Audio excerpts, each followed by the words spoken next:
From the Jack and Joan Stratter Studio in beautiful CCM at the University of Cincinnati, it's the Dennis Daniel Show.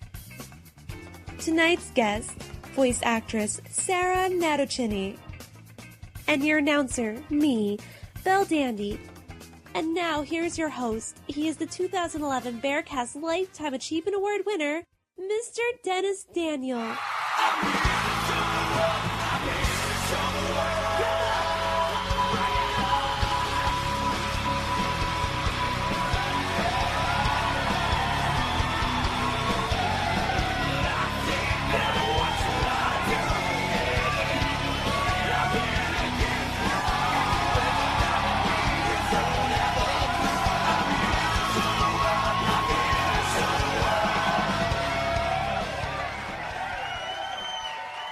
Ladies and gentlemen, boys and girls, and children of all ages, you have successfully navigated yourself to BearcastRadio.com's greatest talk show segment, none other than the Dennis Daniel Show.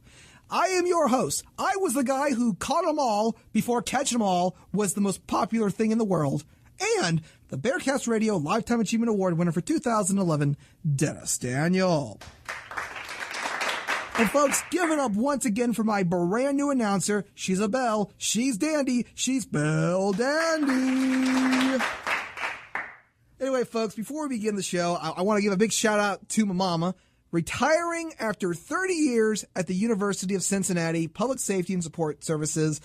She deserves it. She's a big influence in here. She's the reason I'm at the UC and on Bearcast Radio and doing the Dennis Daniel Show. So congratulations to my mama. So somebody should call my mama. Obviously a Bruce Clay joke there. But tonight on the Dennis Daniel Show, we have got actress Sarah Natochenny, who is best known as the new voice of Ash Ketchum from Pokémon Black and White Rival Destinies, which you can catch Saturday and Sunday mornings on Cartoon Network. See, I love Pokemon. And if you remember, we had Veronica Taylor, the original Ash Ketchum, back in September.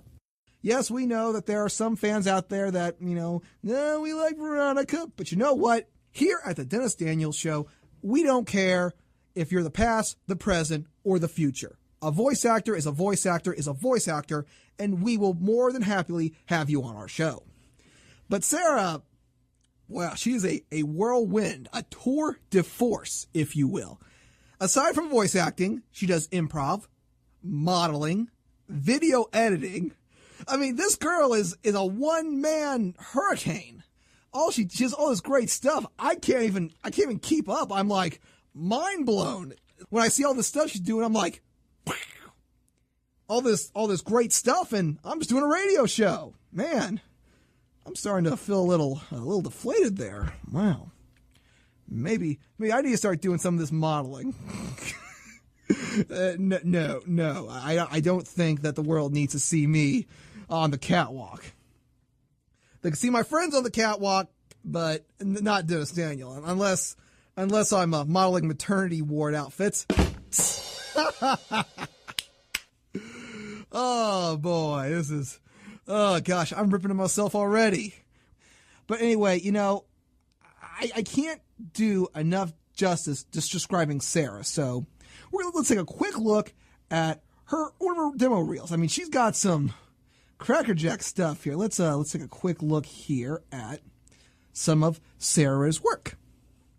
Hey, Bunny, have you heard about Nick's Spring-a-thon? Oh, yeah, of course. It's a day of shows packed with everything that's great about spring, like bunnies. And chicks and flowers. There's a hoppin' Team Oomy Zoomy premiere. You built a magnificent carrot. Oh, carrots. And a brand new Bubble Guppies. The spring chicken is coming. Whoa, that's one cool chicken. Don't miss Nick's Spring-a-thon. Tell him when it is, Bunny. Next Friday morning starting at 9. Only on Nick. Hey, don't eat that. Sorry, thought it was a carrot. I'm shopped out. Up for a McCafe stop at McDonald's? Ooh, I don't know. Decisions aren't your thing. No? You never did choose a jacket. Well, they were all so cute. And the McCafe? I love McDonald's coffee, but I'm hot. Coffee's hot. Yeah, McDonald's has this thing. It's called ice. Makes coffee cold and surprisingly refreshing. I'm in. For a cool, creamy treat, try a McCafe iced coffee. Choose a shot of vanilla, caramel, hazelnut, or sugar-free vanilla syrup for even more flavor. So, which flavor did you choose? Still deciding. At participating McDonald's. What do you think came first? The chicken or... The egg. No, I'm talking about Wendy's new spicy chipotle boneless wings. So what came first, the chicken or the sauce? Sauce. See, I don't mean to be condescending. That means talking down to people. But the way things work is that Wendy's takes real chipotle peppers, dark chili powder, and amber honey and makes a delicious sauce. Oh, really? Is that the way things work? Yeah. Then they needed something really good to go with it, so they hand-tossed tender, juicy, 100% breast meat chicken in the sauce. Well, I'm still a believer in the Wendy's chicken came first, then they just made a great sauce for it theory. Who's wrong again? What? Nothing. Yeah? Well, that's exactly what I'm gonna do here. Me first. For your information, I made an appointment. Hey, I got to the gym first. Without a gym leader, I guess I'm stuck. I know. Why don't we go too? Huh? Learning about a gym leader before you battle might be a good thing. Yeah, you're right. Wow, that is... Wow, that's some darn good acting. This is amazing. College humor, all these different shows. It's so cool that she gets to do all this stuff. And of course, voice Ash Ketchum. Let's not forget that. But anyway, let's get her out right now. My guest tonight can be seen on Pokémon Black and White, Rival Destinies, as the role of the current Ash Ketchum. She is a popular actress, video editor, and model, and we have her on the show tonight. So, ladies and gentlemen, without further ado, please give it up. She is the one, the only, Miss Sarah Natochenny.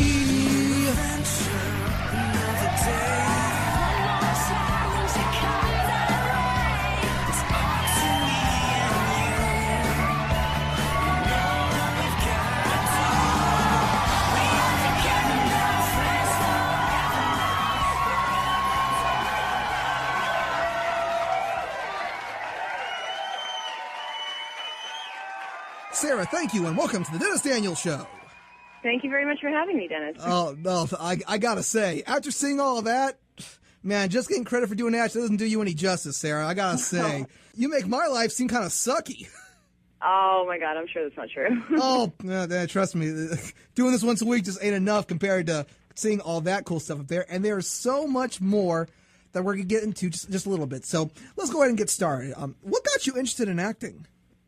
Well, I wanted to be like everything as a kid. I didn't just want to be a vet or a firefighter or whatever. I just wanted to be everything. I watched a lot of movies, and so many of them just had such a profound effect on the way I thought about my future. Like after I saw Twister, I didn't just want to be a tornado chaser. I wanted a red Dodge Ram, and I would have settled for a Dodge Dakota. You know what I mean? So my mom is also a Broadway violinist, so I spent a lot of my childhood around theaters, and that definitely had an effect on me. But when I quit doing rhythmic gymnastics when I was 12 years old, that my mom was like, "You're not going to just sit at home and do nothing." So she asked me if I wanted to go to acting school, and I said, yeah. And that's how it all started. Wow.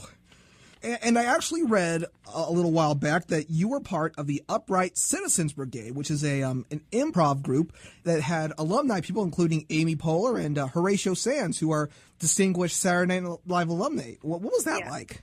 Well, I started at UCB. I just studied there, and I was 16 when I started, and then I took musical improv there and sketch, and then I took more improv at the Magnet Theater, which is another improv theater here in New York City.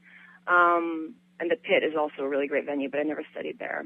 But for 4 years, I was so immersed in that scene. It was all improv all the time. It used to be a really small world, so we had a really tight-knit community, but it's grown so quickly in the last few years. It's really amazing. It's a great thing. But yeah, it was a really great experience, and I didn't really press on with it, but I used all the skills that I learned there to in every aspect of my life. Take improv, you'll know what I mean. You just use it everywhere, and it's gotten me work for sure. The skills that I acquired there have definitely gotten me a lot of work and helped me a lot in my life. Oh yeah, you got to know improv. Things like John Lovitz once said, theater, or something like that. I don't know John Lovitz, but something like that. Yeah. BearcastRadio.com. This is the Dennis Daniels Show. We have got actress Sarah Natochenny, best known as Ash Ketchum from Pokémon Black and White, Rival Destinies, which you can catch Saturday and Sunday mornings on Cartoon Network. So how do you go about preparing for an audition for a role, whether it's voice acting, whether it's improv, whether it's theater? Well, for voice acting, there's never really any preparation because you very, very rarely get the material beforehand. But for TV and film and for theater as well, I don't do it for every audition, but in general, this is my process, I guess. I would get the sides, I just speed through them, get to know what I'm dealing with, And then I'll take time. I'll Google all the names that are attached to the project and just see what they've done, just to get an idea of their style. And if I have the whole script, I'll read that, figure out where my character fits in and all that. And then I'll go back to the scene. I'll break it down. I'll make choices that I feel are interesting, figure out my character and all that kind of stuff. Excuse me. And then the last thing I do is memorize. I feel like a lot of actors will think I'm crazy for that. But at that point, you're just so familiar with it that the memorization just kind of happens automatically. And when I'm auditioning, I'd rather show that I understand the material and know what to do with it rather than that I can memorize. I would not consider memorization crazy. That is actually a very good way. So you have the stuff fresh in your head, and not only that, but you know when to cue the emotion, when to cue the drama, when to cue the improv. Well, you don't want to improvise too much at auditions when they're scripted, that is, which they most often are. You don't want to oversell it. You don't want to be a ham, if you will. You want to sell it, but not too much, but not too little. You want to find the right balance. And of course, memorization helps you, lock that in. And as we've seen from that small demo reel, you've done a lot of cool stuff. The modeling, even the drama scene. Wow, that was pretty good. Thank you. You should be on Law & Order SVU. You'd be pretty good for that. Oh, thank you. I'll let them know. Yeah. I'll give them a call right now. Yeah, you hear that, Dick Wolf? We're coming from the College Conservatory of Music here at the University of Cincinnati. We have a lot of theater majors and drama majors. Do you have any advice for those who want to get their big break into acting or voice acting, or just get their foot in the door for theater? Yeah, sure. Well, I don't want to be depressing, but I feel like there are things that, I know a lot of actors who have gone to school, and they've even gone to grad school, and I don't know if nobody tells them these things, but I'm going to tell them things that maybe they haven't been told by their teachers. I don't know.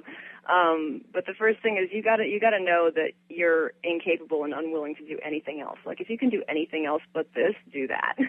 Other than that, you got to be willing to just put in a ton of work into something and then have nothing come out of it. And it's interesting that the acting part is fun. That's the fun part. But the business of acting isn't that much fun. And that's, I think, what a lot of people come to New York, and it just hits them in the face real hard. So you're mostly dealing with business before you get your break. And you have to understand that you are the product. You're selling yourself. So you have to understand marketing really well, too. And you have to know what you're good at and what you're not good at and what makes you different, and capitalize on all that. Because there are a lot of actors. It's not enough to be amazing at karaoke. You have to know that you can pull off singing and dancing at the same time 8 times a week for a year. Because there are people in New York and in LA and everywhere, who can do that. And those are the people that are going to get work. And if you're not one of them, either you can spend a lot of time working up to that, or you can lose that dream, say, you know what, I'm probably never going to be good enough to do that, and that's okay, because I'm probably really good at another aspect of performing, and you can capitalize on that. But everybody has something that they're very good at doing, within the field of acting or otherwise. So I think that's the best advice I can give, is know exactly what you're good at and capitalize on that. And don't get bitter. Don't look at other people. Don't feel like, oh, she got this, I didn't get this, oh, why not? Don't let that kind of stuff take over, because you're going to lose it. You're going to be unhappy, and you have to know that you can maintain a solid baseline of happiness. Yeah, I know. I'm going through the problems myself, trying to become the next big radio personality. And of course, the market in Cincinnati isn't the biggest. But I am hopeful and confident that I can become the next big personality here in Cincinnati. I'm still doing BearcastRadio.com. I'm still doing my talk show. I'm talking with great people like you, and that's going to help me build the experience that I need to prove to potential job seekers that I am Cincinnati's next big radio personality. Mm-hmm. Yeah, because kind of hammed that one up there. Kind of hammed it up. No, that's the spirit you have to have, and that's the understanding of oneself that you have to have. You have to be very realistic about your goals and what you want to do. It's tough right now, not only because the job market in Cincinnati is so small, but of course, not a lot of people are hiring. They're heading over towards, for radio. Radio is kind of shrinking because, with the boom in iPhones and portable music and on-the-go stuff. You know, not many people are looking to radio anymore. But I feel that radio has the potential to be king of the mountain again. As long as it doesn't get killed by video. Because you remember the last time that happened, it didn't really end so well. Yeah, it did kill the radio star. I said she got the one I was going for. Sorry about that. I love that joke. Well, anyway, you're best known as Ash Ketchum in the new Pokémon Black and White, which you can catch Saturday and Sundays on Cartoon Network. And aside from Ash, you also do several Pokémon and Mrs. Ketchum. You've been Ash for about 5 seasons now on Pokémon. So how did you audition for the role, and what do you think of his character? Well, I'm on my 6th season right now. We're up to season 15. Woo! Yay! Yeah, I know. It's ticking. It's going really, really strong. But I was a teenager when I auditioned, and I had no idea what dubbing even was. So, like, I walk into this audition, and I hear 3 beeps. I'm like, what the hell do I do? I have no idea what this is. So they basically taught me how to dub at my audition. And I remember walking out and calling my mom, like, oh, my God, that was mortifying. Like, that was one of the scariest auditions I ever had, because you usually don't walk into an audition with no idea what you're doing, you know? Like, I generally have an idea of what I'm doing. But then when I found out that I booked it, I was completely shocked. I thought I was dreaming. It just seemed like the biggest long shot ever. But it just goes to show you just never know what you're going to book or why. And, you know, I was later told that, yeah, like a part of the reason why I got hired for the, I mean, I've heard it otherwise too, like for other jobs as well, that it's just because I was cool and like easy to work with, and I caught on quickly. And yeah, I wasn't the most experienced, but people do want to work with people who are, you know, chill. So I guess that's the lesson of like learning how to dub. That was a good lesson to learn, but I think that was an even more important lesson, was just, you know, be nice to people and just be cool. I guess. I think Ash Ketchum is cool too. Ash Ketchum's pretty cool. He's very driven. Yes, well, it must have been kind of daunting knowing that you're coming in to replace Veronica Taylor, who of course has also been on the show, who had done this for 8 seasons. That's a long time to be doing Ash. So, were you feeling kind of nervous or shocked or intimidated that you're coming behind someone who had done the role for close to 10 years? Oh, definitely. And I mean, having her, I mean, I also grew up with it because I was like 11 years old or something when the show came out. So I was that perfect target audience. So I was watching it, and I remember liking it so much. And her voice was great. She was so good on that show. And, I mean, of course, all of the internet totally agrees. They're like, oh, my God, she was the best ever. But I've been doing it pretty much as long as she had done it, almost as long as she had been doing it now. So hopefully I've earned some, you know, cessation of the hateful commentary that has inundated the internet. Yeah, over the last few years. But no, but I have the utmost respect for her, and she's really fantastic at what she does. Yeah. Now, see, here's how I see it. You know, of course, I grew up too watching Veronica Taylor be Ash. But, you know, as we grow up, you know, things change. And, you know, I used to sleep with a blankie when I was a little kid. I don't do that anymore. Tastes change. And, of course, you know, you can't keep doing the same role forever. I mean, what happened when Mel Blanc died and they got new people to do Bugs Bunny? Sure, some people didn't like it, but it kept going on. Yeah. So, as I see it, you know, it was a tragedy what the Pokemon Company did, you know, getting rid of Veronica and Eric just to save $2 to $3 grand, or at least that's what Eric told us. But, you know, it opened the door for the voice actors of tomorrow. Future voices that we're going to hear in anime produced by, whether it's produced by 4Kids, whether it's produced by the Pokemon Company or Funimation. You know, we have to be able to realize that things change. It's like that one Pokemon song, everything changes. You can't just sure maybe it's lost a little heart, like Veronica said, but the thing is, you know, it's opening the door for new people to have the window. I mean, okay, a lot of people say that they want to have Veronica back, but they don't think about what's going to happen to Sarah. You know, Sarah has been doing this close as long as Veronica has. You know, you're going to kick her out of a job just so Veronica can come back? No offense, of course. No offense. Yeah, I mean, I did nothing but take a job that was offered to me like anybody else on the planet would. I don't know Veronica. I mean, I've met her a few times since I've gotten the job, in passing, but I didn't know who she was. This wasn't like a personal attack, like I'm going to go and get her job. Like, I auditioned not knowing what was going on, and I got the job, and I'm like, yay, I got a job. That's awesome. And I took it just like anybody would.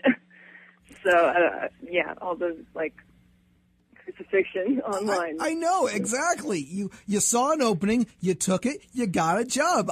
Apparently, it also came with all this fallout and backlash, and that's really, really ridiculous. I mean, people shouldn't watch Pokemon because of the voices. People should watch Pokemon because of the Pokemon, for Pete's sake. Yeah, the characters, and you love the show. I mean, so many shows that I've grown up with have gone through changes. South Park went through changes. I noticed them. I'm not gonna freak out about it. It's just, you're not gonna go on the internet and troll like how you want to attempt to assassinate Trey Parker and Matt Stone, even though they need to calm down a little bit. They're getting a little full of themselves in some of these more recent episodes. Yeah, and it's amazing that Pokemon has such a dedicated fan base. It's a wonderful thing. But yeah, I mean, obviously, at first it was hurtful, but then I just learned to live with it like that. This has nothing to do with me. I didn't do anything on purpose. I didn't, Sarah, to quote the internet, haters gonna hate. Haters gonna hate. That's all it is. You shouldn't feel bad, Sarah. You're in a role. You're in a prominent role. You're beginning your career, and you're already in a show that is seen by millions worldwide. Yeah, and that's awesome. And it's an amazing opportunity. I'm so glad that I can't believe that this is my life. When I booked it, I was completely out of my mind. I couldn't believe it. You were a fan of the series growing up, and now you're doing what you grew up loving. So why should people be hating on you because of that? They shouldn't. It's stupid. Yeah. But people can do what they like. Yeah, that's the nature of the internet. They can write whatever they want. Well, I bet I got at least 200 people writing a review on how Dennis is a sellout. Oh, how he doesn't want Veronica back. What a traitor. Oh, I hope that's not happening. You know what? Haters gonna hate. Let them hate. More attention for me. Now, aside from acting, you're also a model, and I've seen some of your photos on your website, which we'll link to on our All Taste Explosion homepage. What's it like to be a model, and do you prefer modeling over acting? Oh God, no. I mean, modeling isn't something I ever really pursued. It's definitely not as glamorous as they make it seem on TV and whatever. I mean, unless you're doing massive campaigns and you're really into traveling constantly, it's not that glamorous. And I mean, I've had Pokemon for all these years, so I didn't want to leave New York and risk losing it, to take a chance abroad. But modeling is fun for sure, but it's nowhere near as rewarding as acting, not even close. And you have to be really young to do well in it, and it's a finite career. When you hit your early 20s, that's a lot of girls are on their way out at that point, and the pay isn't nearly as good. So you're running around on castings basically all day, and then you book a few, and you're like, yay, and you make a little money, and that's just my experience. I don't know. A lot of models really enjoy it, but other models are just, they're kind of like me. They're like, whatever. When I work, I work. When I don't, I don't. It's just like supplemental income. But the question remains, did you ever get to do your turn on the catwalk? On the catwalk? Oh, yeah. Yeah, the catwalk. You ever do your little turn on the catwalk? Yeah, no, I've done a bunch of runway shows, yeah. That's another joke there. That's an I'm too sexy joke right there. That's what this show is built on. Jokes. Sorry, I missed it. No. You still got the video, Kill the Radio Star. That was pretty funny. All right, so I'm 50% right now. I'll give you 25 just because I like you. So that's 75% right there. So you got a C. You also, aside from modeling and acting, you do some video editing on your website, Cat Robot. Awesome name, by the way. Thank you. And that appeals to the electronic media night in me. I'm a big video editor myself. I love getting digitally dirty, if you will. So can you tell us a little bit about your video projects? Yeah, sure. Cat Robot is just the name I chose, for my freelance editing business. I love cats, and I'm kind of a robot when I'm editing. I can't stop. I just get so into it. I don't really sleep when I'm working on a project I really love. I got started pretty much accidentally. When I made a little movie from this crappy footage I shot on a modeling job, actually, in Berlin. And people liked it, and I started just getting random jobs, and I learned Final Cut real fast. I'm like, wow. I got to really learn how to do this. And up until like a month ago, I wasn't pursuing it. I wasn't like submitting my work to anybody. It was just people who just knew me, like friends of mine. They were like, "Oh, can you do this for me? Can you do this for me?" And now I'm actually pursuing it, and it's going really well. I'm happy to say. I have a few projects coming up, but I can't really talk about them yet. That's totally cool. Mum's the word. So you do use the Final Cut Suite. I tell you what, I love Final Cut Suite. You could not do a lot with Windows Movie Maker, and I wish these people on YouTube would stop making slideshows and calling them music videos. They're painful to watch. Oh yeah, I've come upon those. I get really upset. It makes me unhappy. I'm like looking for something, and then it's just a slideshow. I'm like, dude, really? Yeah, it's like. Yeah, it's rough. It's painful. And I used Windows Movie Maker when I was in my younger days. So but then I got a hold of Apple, and I never left it. No matter what people say, Apples are awesome. I'm learning Avid right now. You're gonna have a lot of fun on Avid. Oh, trust me, it is a lot of fun. It's like Final Cut on steroids. Yeah, that's what I'm told. Yeah, so is the price range as well. Yeah. Oh, yeah. Yeah. So, do you have any hobbies outside of voice acting and theater and even the video editing? Oof. Well, I mean, video editing used to be a hobby until I started getting paid for it. But I don't really have time for anything other than my career. I mean, that's just like a side effect of being an actor and just like living this life. I mean, I'm a bit of a crazy cat lady. I can tell you about my cat. I only have one, but she's like my whole life. Trust me, we know the whole thing about the cats. You got to have a cat in your house. It's essential. Yeah, my editing profession, my business is called Cat Robot. Really, come on. Dog Robot doesn't have the same appeal as Cat Robot. Dog Robot just doesn't sound as good. Sounds like a football team, if you will. Dog Robot. I play piano. I watch a lot of TV. I have friends over. I don't party a lot. I'm kind of a homebody. Well, that's not bad at all. If when I make my multi-million-dollar radio career and I retire after touring around the world and radio interviewing the Queen of England and the next president of the United States in like 20 years, I'd like to spend my golden years doing video editing, doing some of the stuff you do. It's pretty cool. Ooh, at that point, this is like why I want to make more money than I would need to like live decently. I want to make money just so I can save the cats. I want to like open a sanctuary. I have big dreams for like animal rights. I'm a scary person. There's nothing wrong with that. No, there isn't. I'm totally kidding. No, it's definitely a goal of mine. Save the cats. That's very important. Save the cats. It's important. Well, all animals really. Well, cats and puppies are just more cuddly, or just more cuddleable. They're cuddleable. They're definitely cuddleable. Yeah, see, you and you're getting tongue-tied on that word.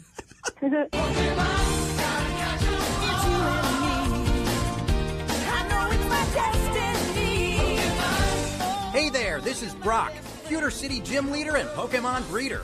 And this is the all-taste explosion with the Boogaloo Shrimp, featuring John Pokemon.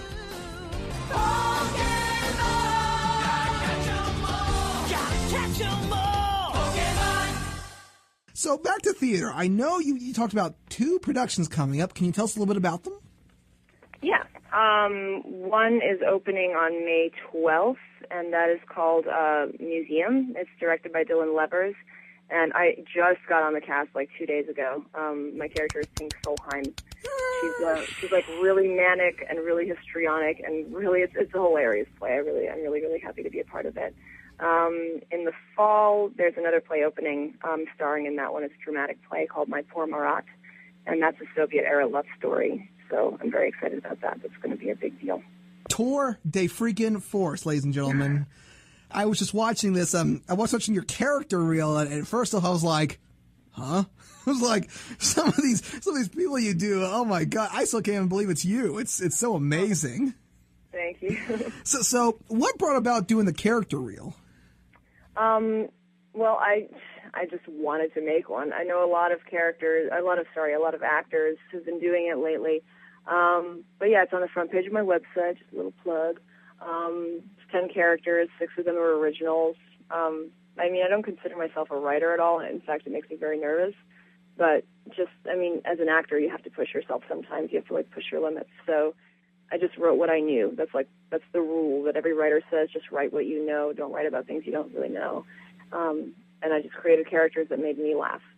And they're all narcissists, if you listen closely. They're all narcissists. Narcissists are like my favorite people in the world. I think they're really funny, pretty hilarious. And none of them are none of them are very inspired by anybody I know in particular. Maybelline White, she was inspired by this great documentary called The Wild and Wonderful Whites of West Virginia. I highly recommend that if you're interested in that. You will love this movie. It's a great movie. It's on Netflix. And my Russian lady, she's a hoarder, and she was slightly inspired by my family, but there's nobody that crazy. But like all my characters, they have bits of things that I know really well just peppered into them so that they're really grounded. And I love doing them. That's another good reason for doing that. I just love doing them because there's so little of me in any of them, and I just get to be a completely different person, and I think that's what every actor kind of dreams to do, is to be somebody completely different for however long a period of time, you know? Yeah. It's very boring just being me. Oh, no. Oh, Sarah. Well, for me, because I'm living it all the time. It gets kind of boring. I want to be somebody else, you know? Yeah, you talked about in one of your videos dating Charlie Sheen. Well, obviously, Sarah, you're obviously winning. I'm winning. I liked that one a lot, too, the dating the gods. Oh, boy. Yeah, that was a short film. It was really funny. It must be really cool to be able to do all this stuff, aside from the voice acting. Do you have any advice for those who actually want to go into making independent films and all these short movies, just besides pursuing it? Ooh, yeah, I do. Well, first, have money. If you're going to produce something, you definitely need to start with an amount of money that can get you through to the end of it. Because if you don't have enough out of the bat, don't do it, or do it on a smaller budget. If you're going to make something, make sure it looks good. Make sure it sounds good. That's really important. You'd be surprised at how many things could be good. The writing could be really good. The acting could be really good. But if people can't hear it, or just the sound is off, it's just going to be a disaster. So in my experience, that's been really, really important. And work with people who you trust and who you like and who you really jive with artistically. And yeah, I think that's all pretty good stuff right there. Yeah, talent and money and people that you trust. Well, I got 2 out of 3. I won't ask which ones they are. It's the money. I haven't got a fancy shoot 'em camera. I mean, you can do a lot with a Kodak ZI-8. It's amazing. That's what I have. No way. That's really what I have. Yeah, I have the same exact camera. It's crazy. I don't know anybody else who has that. It's crazy. Everybody had a flip. I'm like, do you realize that this camera is way superior to the flip? Yeah. I totally know. Yeah. Oh my God. And you could do so much more with a ZI-8 than a flip. Okay, flip, yeah. You got a little tiny little square one. Boom. You can plug a microphone, a nice quality microphone in there. Boom. Better video, biatch. Yeah, that's exactly how I put it to everybody who told me that flip was better. Yeah, screw you, flip. Yeah, they're out of business. So. Yeah. Well, Kodak's kind of going that way too. Yeah, they're going down too. Yeah, but we've still got a ZI-8. I'm using it. Hey, I'll use my ZI-8 any day of the week over a flip. Man, I'll give flip the flip. A double flip. Ooh, controversy. Well, guess Flip's not going to sponsor us anytime soon. Of course, aside from doing all these little videos, you also do stuff for collegehumor.com. First off, how in the world do you get picked to be on collegehumor.com? I've been trying to get on there for a while now, but I don't know how to go about doing it. So have you got any advice? Oh, the very first video that I did for them, I did through friends. I knew these two guys. They're, I guess, like a comedy duo, rapping duo called Cracked Out. And they needed a girl for their video, like a cute girl. And so that was my very first video. It's called Fupa. That's all I'm going to say about it. But you can Google that. You can look it up. It's on collegehumor.com. And it's, is it on my website? I'm not sure if it's on my website anymore. Well, let me check one second. Let's see. Oh, God. Would it be under, let's see, your character reel, which is still awesome. It would be under videos. Yeah. Okay, let's see. Maybe it's under there. I'm not sure. We've got, let's see, voiceovers, shot commercial for commercials, month to month, won Best Drama at the NYC Downtown Feature Festival. Congratulations. Thank you. Pokemon Season 15, we already did that. Started Judy Bloom with Chat with Judy. Okay. I'm reading the homepage now. Let's find the reel. Okay. You're just reading my news. But still, hey, congratulations. You're doing, that's pretty good. That's something you can put on a resume there. We'll link it to the All Taste Explosion website. We might even feature it on our Not Safe for Wednesday. I have like a line in it. It's not a big. It was like my first college humor video. I don't even know how old I was, but yeah, it was the one that opened the door to doing all these other college humor videos. Yeah, it's true. Okay, our next question is, are you going to any conventions in 2012? Because apparently, I hope there'll be a lot of people that would want to see you at some anime conventions. I would love to do them. I haven't been doing them. I did 2 when I first started doing Pokemon in 2006, I believe. I did the San Diego Comic-Con and New York Comic-Con and maybe the New York Anime Fest. I think I did that too. Comic-Con? For your first 2, those are pretty big ones to be doing them at. Those are like the WrestleMania of anime conventions. Yeah. It was shocking. It was definitely it was very new for me. I was signing autographs and stuff, and people asking me questions, much like you are right now. And I was definitely really nervous about that. And I would like to do it more. So spread the word. We will spread the word. You know what? You're not the first person to ask, because when we had Eileen on the show, she's like, well, help give me out some conventions. I know a guy that's doing a convention down here at Fort Mitchell, Kentucky. Maybe we're going to have to get some of you guys down here. I've never been to Kentucky. That would be amazing. Oh, try the LA1. You'll like it. I'm going to talk to Eileen. I didn't know that she was interested in doing them, too. See, we never talk to each other. We, never see each other. She seems like a very fun person to hang out with. I mean, every time I see her, we have a great time. I haven't met her, but I would feel like talking to her would be a lot of fun. Yeah. Well, we've got a listener question from Mike Edwards. How was it dubbing the 14th Pokemon movie, considering it was almost the same movie with 2 versions of the film? I believe that is the brand new one that just came out, Pokémon Black and Pokémon White. One was Victini and Reshiram, and Victini and oh gosh, I always get the God. Reshiram, Zekrom. Yeah. So you got Victini versus Reshiram and Victini versus Zekrom. And that was pretty interesting. You have basically the 2 movies, but they have the same concept. So what was that like recording them? It was awesome. It was just like doing 2 movies that kind of choose your own adventure at the end. So it wasn't really any different than doing any of the other movies, which is always just an awesome experience. It just looks so much better, and the story is so tight, and I love doing the movies. It's always fun every summer when we do them. But this time it was just pretty much double the amount of work and seeing where the story goes in the end. Yes, and they are now available on DVD for those of you who have not seen the movie yet. Awesome. I have a few things about the series that I'm not too happy with. First off, there are 100 new ones. I remember back when it was 151. We were happy back then. Then 251. We were okay with that. But then you're piling more and more and more. Yep. Just when you think you catch them all, they got a whole bunch of more for you to catch. Absolutely. We got to keep the show going, you know? We got to keep making new things happen. Otherwise, it's going to get boring for the audience. Gosh, I'm worried that it's going to surpass MASH in number of episodes. It probably will, yeah. Oh, gosh. It's a big deal. It is a big deal. I'm amazed that they're keeping it fresh. And when we talked with Veronica about this, that, it in 2006, 10 years old. It's now what? Let's see. It was 2006. It was 10 years 15. old. 15 years old. 15 years old.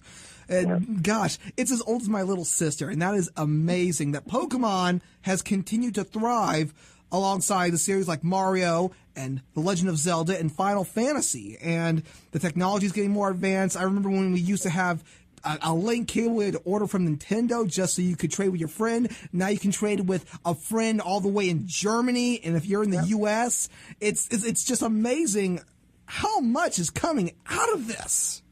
Yeah. I did have Pokemon cards when I was a kid. I had Pokemon cards, and I had the plastic inserts into my binder and everything. I traded them. It was awesome. Played with them. Oh, man, those cards, they're still going strong, too. It's like... Oh, yeah. It's like Pokemon's an epidemic, like a virus that we can't get off the face of human society. It's a great virus. It's a virus that it is a good virus, though. I will give you that much. And I cannot wait. And now they're doing brand new video games, and you're in the new Poke Park 2, and you voiced some of the Pokemon in there. So what's that like?